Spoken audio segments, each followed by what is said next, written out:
All good? We're good. We're live on YouTube. Yeah. Okay. Nice.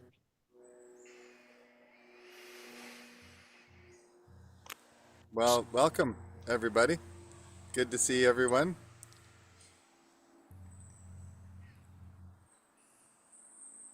Good to see you, Jeremy. It's good to have you back as well.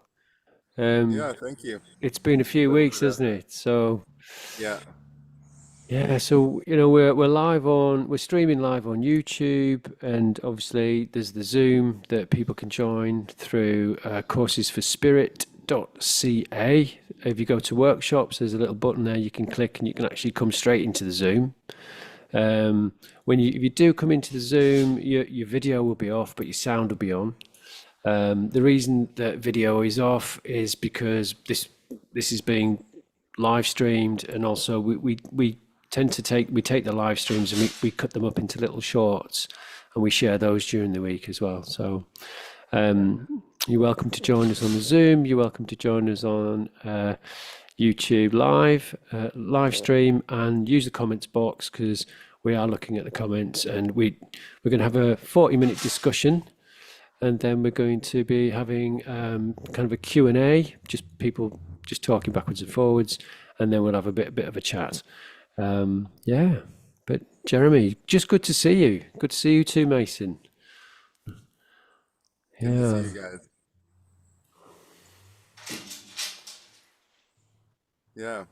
Yeah. Well, today I was thinking about for a subject about aligning intentions, and so I know that means different things to different people, but if we come together in a space which we can have our intentions aligned um, within, we can also have them aligned without, so externally. And so there's quite a lot of, um, for example, churches. People go to churches to align their intentions for whatever that reason is. And sometimes people do it for community. Sometimes people do it for the sense of gaining traction with something. For example, there's Alcoholics Anonymous, which people join and they align their intentions in like the 12-step program. And so they go from their place within, and then they move their bodies to wherever in a group, and then they generally have something like an opening prayer, and then they go through the work, and then there's a closing prayer.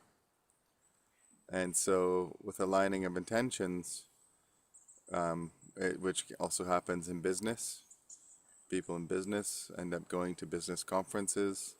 They end up watching people speaking in business to align their intentions to that. So it can be really powerful. And when I lived as a monk in Southern California, with the Self-Realization Fellowship, I lived there as a monk for a year, and that's something I really noticed was really powerful, because everybody was aligning themselves to a certain philosophy and a certain way, as like for example focusing on a guru, or focusing on Buddha. In Buddhist terms, they'd be focusing on certain deities, and so depending on the focus, that focus then aligns ourselves with whatever our intention is. And so that's where aligning intentions, I feel, is quite powerful. Yeah, well, very powerful, isn't it? And what strikes me about that is as well is you can have your intentions could be misguided as well, can't they? You could come together with a group of people. I'm thinking about something that has shocked quite a lot of people in the UK, is that there was a quite a large march that was organised in the UK with people expressing views that are quite isolationist and also had something to do with very kind of nationalistic and separatist, and so we don't want other culture. We want to be the main culture on this island. We don't want other cultures to. We don't want to accept other cultures, and so on and so forth. And that there was an alignment of intention there, which was it's quite powerful. So I think it also we have to think about what intentions are really, really purposeful and worthwhile for us to be aligning around, especially at this time. I think a lot of people around the globe are very worried about how people are coming together around different ideas, which are actually causing, separation and strife and a lot of pain and anxiety. Yeah.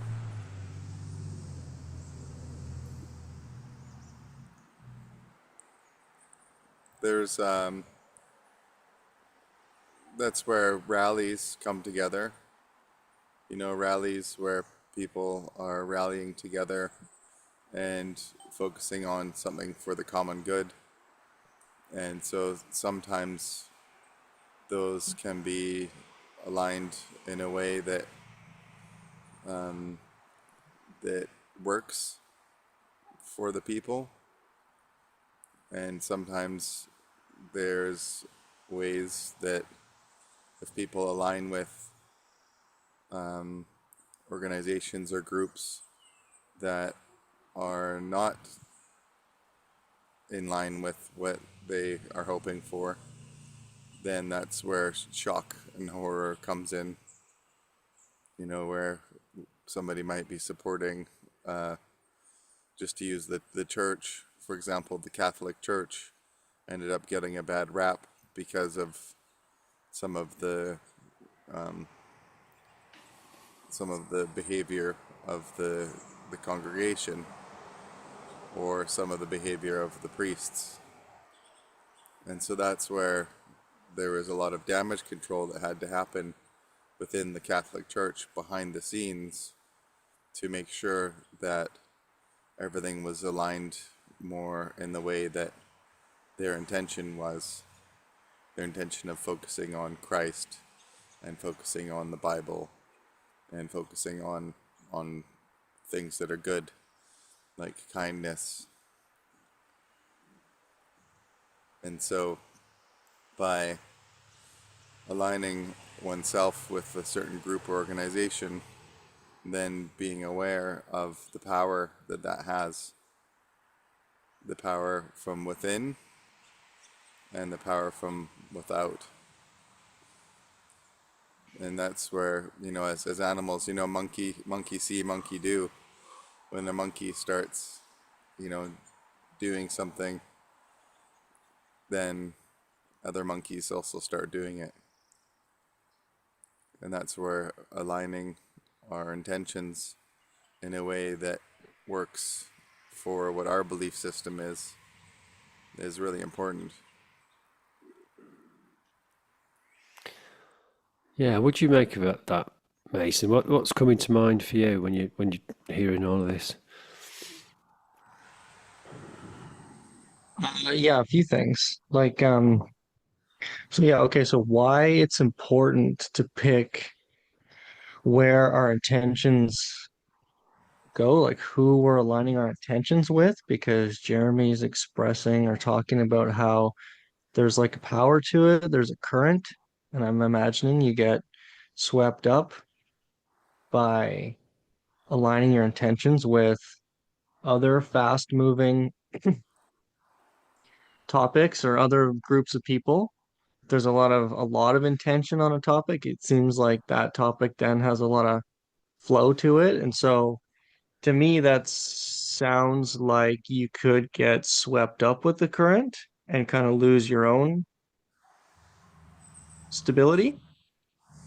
But also, it sounds like you could um, like quantum leap with the current. Like you could catch a lot of ground. You could jump in if you align your intentions right. If you're with the group you believe in, and it could propel you fast forward. Um, but yeah, I don't know. So I'm just kind of still taking in what we're talking about. So we're aligning our intentions with groups. We're getting swept up. Another thing that just kind of came to mind is we I think we've talked about it, you and I, before, Mike. This a study done, like the group complex, or the hive mind complex. There was, I can't remember the name of the study, a study done where a bunch of monkeys are in a controlled environment, and they're going, they have a ladder in a group of monkeys, and at the top of the ladder they have a banana. But the monkeys all have these shock collars on them, and so they're when they go up to reach the banana at the top of the ladder, these monkeys get a shock, so that it deters them from going up to get the banana. Then they introduce another monkey to the group who doesn't wear a shock collar and doesn't understand what's happening. So that monkey then tries to go for the banana, and the other monkeys pull him down. Sorry, all the monkeys are getting a shock from the shock collar. If one monkey tries to go up, all of the monkeys get a shock from this shock collar. And so eventually, when they introduce the new monkey and the new monkey sees the banana and tries to go up for it, the other monkeys pull him down because they don't want to get shocked. And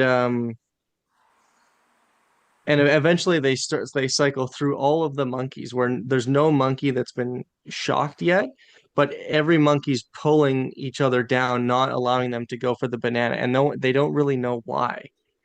So it's just this group mentality thing that came up. That just made me come up. Like, you're getting swept up with the crowd of, and maybe you're not exactly sure why. Like, that seems like a dangerous place to be.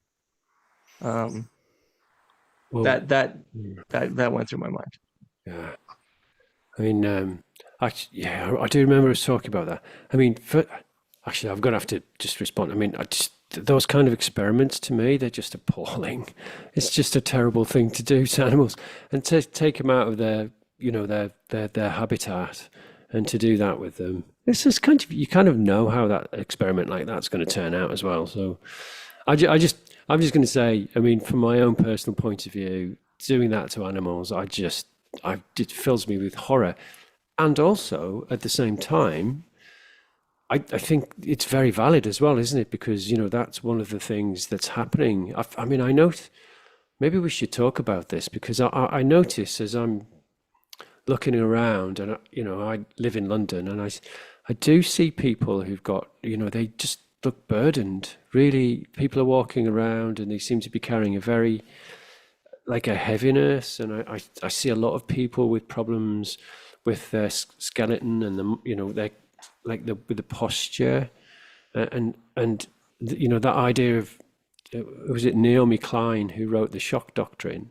She was talking about that, that's one of the things that's happening to people, is like we're getting all of these shocks by seeing other people suffering, on the news, and just, it's kind of this constant interference of your own thought patterns. So you can begin to think that, actually, I think where Jeremy's going with this, I'm going to guess, is that actually, if we, as people who want to see a fairer world, we want to see people living fully and expressing themselves fully on a peaceful, abundant planet, is like those kind of shocks, those monkey collars that you're talking about, can get you to maybe think that, well, that's not possible. When actually, the power of intention, coming together as a group and being intending peace, intending abundance, understanding and compassion, and connecting to the higher frequency vibrations, higher frequency thoughts and feelings, that is, that's really in our grasp, and we can do that. We can do that in small groups, in bigger groups, and we can do it globally as a human family. Yeah, that's true. I think, yeah, I think you're right, Mike. Yeah, for sure. Sorry to cut you off there for a second, Jeremy, but No, that's it. yeah, Yeah. I even agree with you, Mike. Like as even as I was saying it, as I was describing that situation, I thought, oh yeah, it's like even that the point I was trying to make by describing that study, like it felt uncomfortable. It felt I saw in your the expression in your face, like, oh yeah, these things. And I could feel the urge, like as I'm talking to you, to like choose away from that. Like I don't even want to really hear this myself, you know, it's like, but but yeah, I didn't want to just say, well, never mind what I'm saying. So I had to finish it, but whatever. I'm really glad you brought that study up because I think it does illustrate a point, really does illustrate a point. You know, it really does. And I think, I don't know, you know, the animals are our brothers and sisters as much as the other humans are brothers and sisters. That's our, and I think that's, you know, I think the more you do meditation, and actually I've been struggling with my meditation practice recently. I've been finding it hard to sit, and I've been very distracted by my attention's been really pulled by the world recently because there are so many really shocking things happening, which I've not, my generation hasn't seen, you know. So I think this is an important conversation that we're having because maybe reminding ourselves of how powerful it is to come together and to harness our intention and attention together for peace and abundance. You know, that's a really important thing. And I think we're being asked to step up into that at this particular time, you know. I, I agree. I agree fully. Yeah. Well, and there's in more metaphysical ways of thinking for how when we align our intentions together, it's like an instrument. So um, it creates a sort of vortex. If we were imagining a spiral, and whatever intention is there is the energy spiraling around, and then the more that we focus on it, the more that we become part of that, the more that whatever we're focusing on, that becomes part of our nature.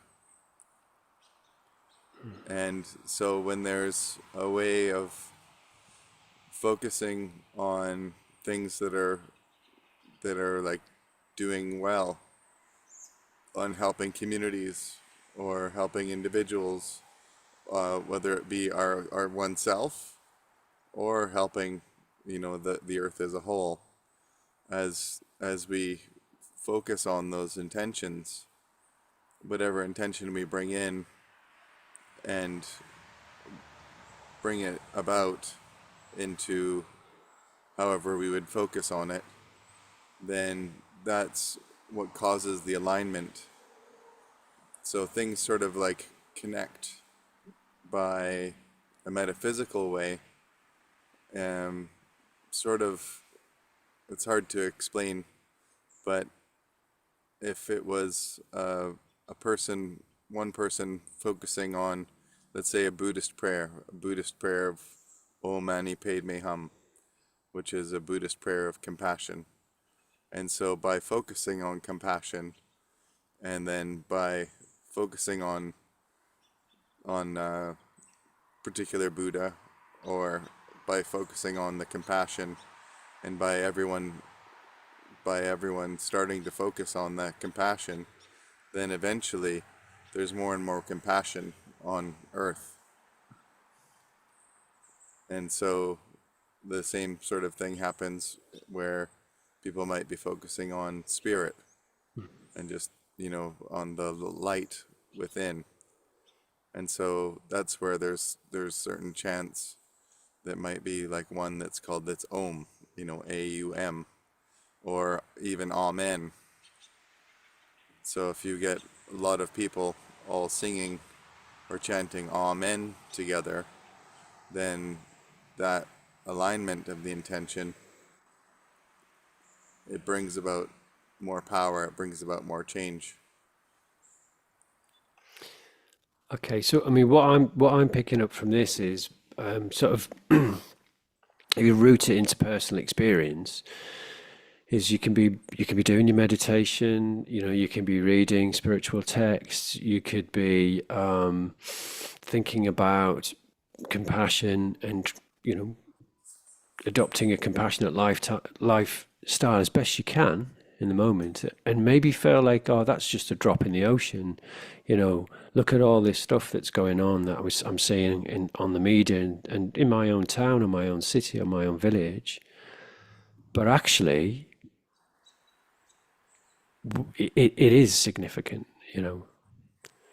If you're doing that by yourself, it's significant because it's adding to it is actually joining in with the intentions of all the other people who are intending a peaceful, abundant planet. Yeah, yeah. And that's how being able to focus the mind into that intention, if we can focus our mind to that, then our energy goes there as well.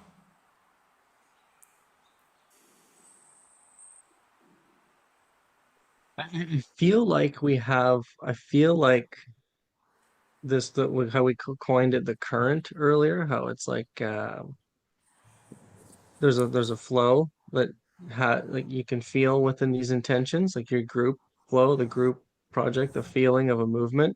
I feel like that current is like calling, like the current is calling like all of us. But I think there's an external way to get in touch with it, and I think there's an internal way to get in touch with it.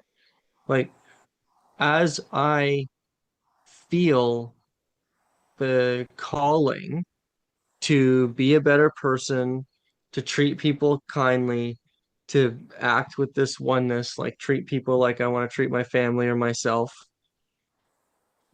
But then also, yeah, externally, I guess, yeah, same helping people or volunteering my time or working in counseling or working in the field. But I find that yeah, like trying to contribute, like trying to help myself and trying to help everybody else outside of me, like those two pathways line up really well. Those two pathways serve each other really well. So I'm getting called to serve myself, but then I'm called to serve or try to become comrades with other people that care about helping other people, that care about themselves. I suppose I'm just kind of thinking out loud here. I don't know. Mhm. It's kind of random thoughts. Well, well, exactly the same. I mean, that's something that's been happening for me as well. Was it Friday? Oh, it was Friday this week. I went to the local cinema near me. It's in a part of London called Dalston. It was at the Rio Dalston, and there was a showing of a film called Where Olive Trees Weep, which is a documentary that tells the story. There's a lady called Ashira Darwish, and she's a therapist and she's a journalist, Palestinian, and they'd made a film inside Gaza, beautifully shot, really powerful cinematography and really powerful storytelling, which also, narrated the stories of Palestinian people in terms of a group of a family and a group of friends, and some of the struggles there, and during the film, I noticed that they had Dr. Gabor Mate there as well. He was working with some of the women who were survivors of torture, and I noticed that in some of the the cutaway shots, there were little groups of people doing tapping, doing EFT tapping, and so at the end of the event. Um, Ashira she was outside, and I just went up to her and said, "I'm sorry, but I thought I think I noticed people doing EFT in the film." I'm an EFT practitioner. Do you need volunteers? And she said, "Oh, yeah, we do. We always need volunteers." So, I've just kind of followed up on that, and I volunteered to go and help work with people who've got people overcoming trauma from their experiences in Gaza, you know. And I think there's something about what it was about the film that I found really powerful was how strong actually the people were in their belief in a better world, despite the sufferings that they'd gone through, maybe because of the sufferings they'd gone through. So it hadn't, they were traumatized and they were healing from it as well. And I just have the feeling that a lot of people have been traumatized just by the way that we've lived up until now, where there's a lot of separation between people. People are being exploited commercially. People being mistreated, just right across the board, and that there's a lot to do with that. There's a lot of healing. Like humanity together, like that. We're healing. We're healing, and maybe we're waking up at this time. Maybe there is a change, and maybe that change is coming out of the suffering that this intense period of suffering, which is, is there anybody on the planet who's not aware of that now? Whereas maybe 10 years ago, for me to talk like this, people might have been like, what are you talking about? I don't know, I wonder what anybody else thinks of that.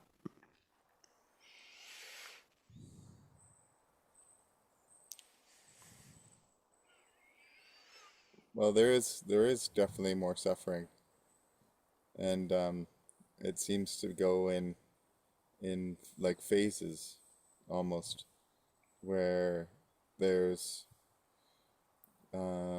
stabilization that happens in planet, where things are more stable, and then things change, and sometimes in that change, there's all kinds of um, energies that are causing destabilization.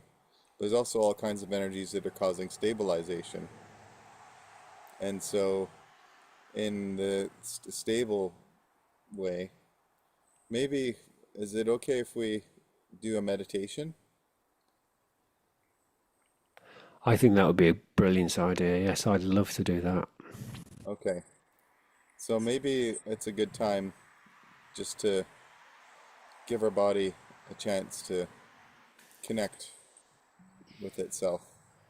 Maybe by keeping our eyes open or closed, whatever we feel is natural. And in such a way that when we're ready, maybe we can imagine a swirl around our feet, any kind of swirl. And in that swirl, which is like a pot or a vortex, then we can put whatever intentions we want in that vortex. So whether it's light or love or something cozy or people sharing, people giving each other, uh, uh, feeding each other, whatever that is, end up putting it down in that vortex. And so, with the visualization, trying to swirl that vortex a little bit larger, a little bit larger, a little bit larger, until that vortex comes up your feet. And then eventually, the vortex comes up your legs and comes up through the middle of your body and comes up to your heart and it comes up to the head and then goes up and up. And so when doing the visualization, we can take whatever we want and put it in that vortex. Anything we want.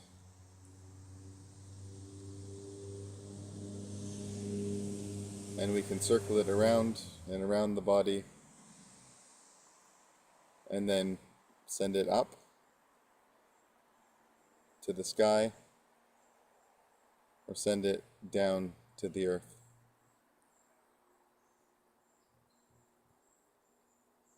And if we're aligning our intentions with others, we can then send that vortex to somebody if we want to. Somebody that we care about, somebody that we want to give love to, compassion to. We can imagine that vortex that's circling, going to the planet, going to the sky, or going to other people. And so just for now, sometimes it makes it people want to move their feet. Sometimes they want to move their body or their belly. And so just for now, this is just a light version of this vortex, of this intention.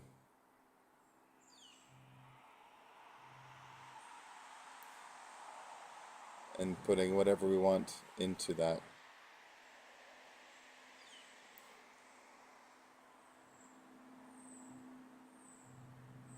And then send it up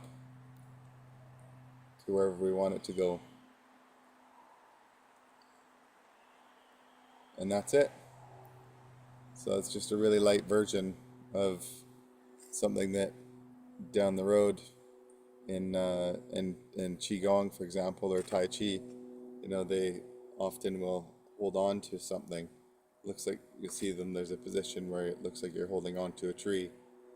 And in that tree posture, your feet are going down into the earth, sending love down to the earth, sending love to the middle, and sending love all the way up.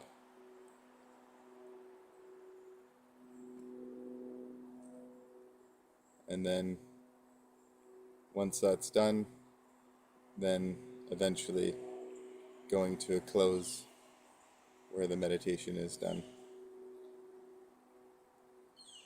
So that's just one simple exercise in how we can align intentions.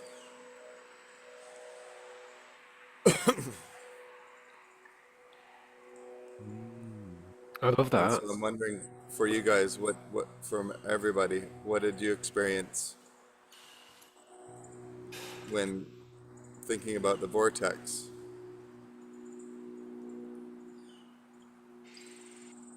that swirled around the body? Was that easy or difficult? Oh, but I see visions quite easily. I'm quite a quite a visual person. So for me, visualizations work really well. And what it did for me was it helped me. I felt maybe at the beginning of the session I was in a very heady sort of space, and it helped me to just kind of sink down and get grounded and sort of get into my body. So I feel a lot more relaxed. And it also reminded me of just like kind of centering in the base chakra as well, and the first chakra, because a lot of my meditation at the moment is focused on centering my consciousness in my base chakra, sort of working my way up the chakras, starting at the ground level and working my way up, So Yeah. yeah, that's how that worked for me. Yeah.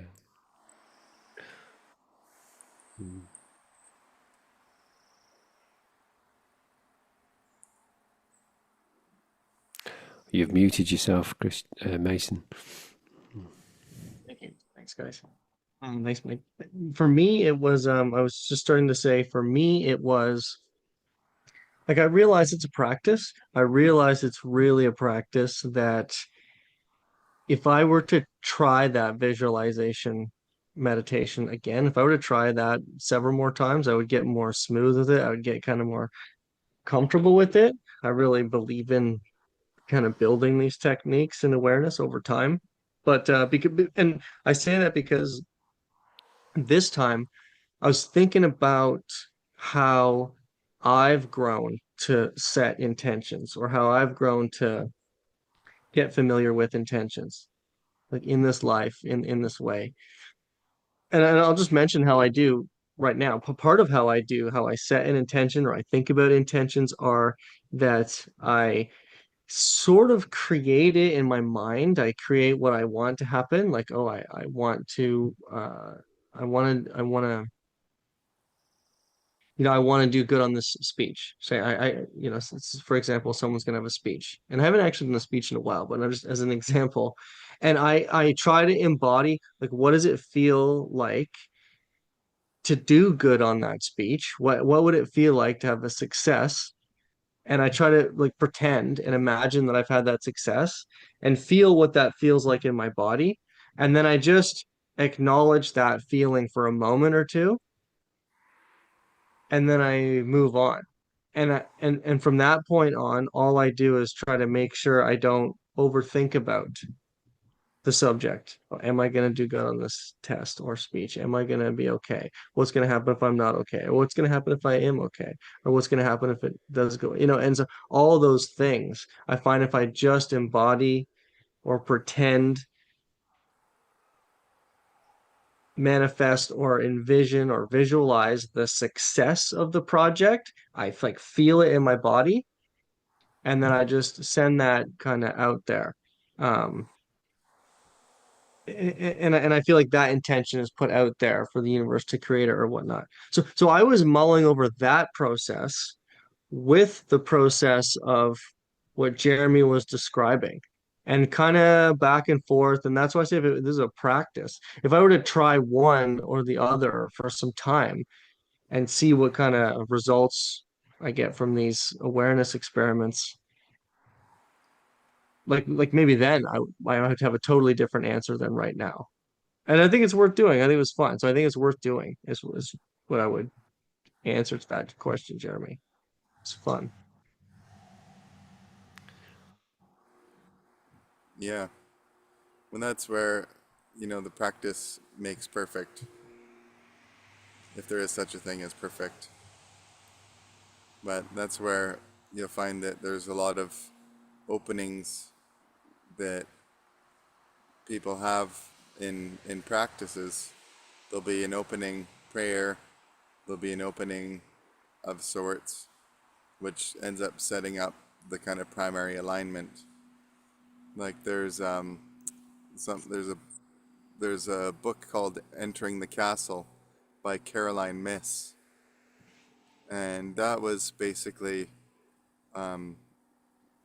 it's an adventure book because it's about going into different parts of oneself, and it's a way of exploring different parts of our personality.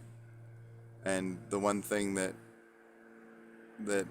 it came from a practice from Saint Teresa of Avila. And so Saint Teresa of Avila was a woman who ran a nunnery. And so Saint Teresa of Avila, that was one of the practices that they had, was exploring the different aspects of oneself. But before entering the inner castle, there is an opening prayer. And then before leaving, or when leaving, there's a closing prayer. So the opening and closing is part of the the process of doing that. And so the swirling one, the reason why the vortex one, it's doesn't have the opening. It doesn't have the closing. And so, of course, putting your intentions into that vortex and spinning that around is a way of, it's just one way. And so there are so many different types of spiritual philosophy that having the opening and the closing is very important, but it's not something that has to happen. And for example, in Zen Buddhism is just enjoy it, just being in the moment, and whatever happens happens. Sorry, what were you going to say, Mike? Well, just that what's coming through to me is the importance of ritual and practices, and having daily rituals, like little rituals that get you into that structure your day and take you into that place of self-reflection. So I know for myself quite often I mean, I'm bringing us this subject about the kind of chaos in the world and the change that we're seeing a lot because it's very. I think it's because I'm in a city and I'm seeing a lot of and feeling a lot of energy shifting around. It's pretty. I experience it as quite intense. And I think rituals have served humanity ever since we've been on the planet. And in a way, maybe our modern way of living has stripped that from us, where we think it's a bit old fashioned or it's a bit like kind of out of date, or maybe you shouldn't really be doing that anymore, or it's like kind of a bit weird or something like that. But it could be something as simple as lighting a candle at the end of your day and sitting with the candle and sending love to the people who you care about. That could be a ritual, you know. Starting the day, not maybe don't have your phone in your bedroom. Maybe because me and my partner Kiara, we're talking about not using our phones as the alarm clock anymore, and having the phones out of the bedroom and computers out of the bedroom, and we'll wake up with an alarm, and instead of what can happen is you're looking at your phone and you're looking at messages and stuff first thing. Maybe you light a candle, and that's when you send love to the people who you care about. You send love to the world. Maybe we're talking about intentions. Maybe we can just send that intention out for everybody who's intending something more loving, something more inclusive, something more natural, and something sustainable. Because there's billions of people intending that, but maybe not realizing that there's billions of people intending that. So maybe that's an intention that we can put out into the world. As we close for this part of the podcast, because we're gonna stop live streaming in a moment, and we're gonna go on Zoom, and we'll be doing a bit of a Q&A backwards and forwards. It is open; anyone can join in. But in order to join the Zoom, you will need to go to courses, COURSES for spirit spirit.ca. Go to workshops and just click, and you come straight into the Zoom. But before we go off and thank you for everybody who's watching this live, and thank you for you if you found it later on YouTube. Please do subscribe, and it does help us to reach more people. But before we do that, before we click off, I don't know, Jeremy, Mason, maybe you've got something you'd like to say before we click off? Jeremy?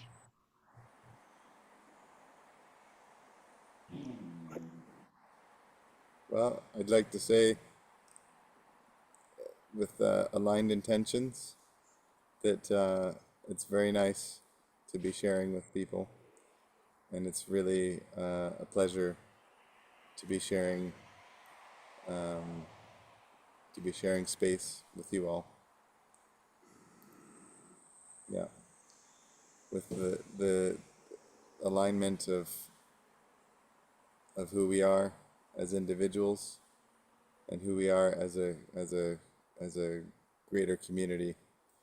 I'm really happy to be sharing this time with you all.